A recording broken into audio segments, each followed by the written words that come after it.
We're at the park. That park. Not one I just... Hopefully it's clear and you can see what it says. That park. I call it Bravo. Buddy here. Usually this is a good spot for people. They like to come down here and camp along the riverbank. A lot of fishing going on. But since the river's extremely high today, I don't think anybody's going to be fishing.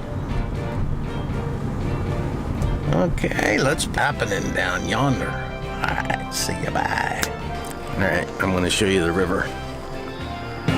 The canoe ramp. Wow.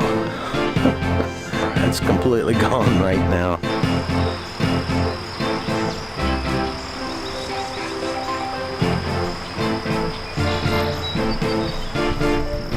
Alright.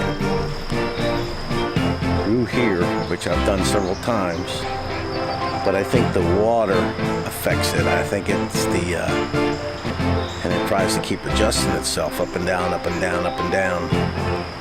That's my thought. That's what's causing it, but who knows? All right, let's get that down, up and down, up and down, and down, up and down, up and down.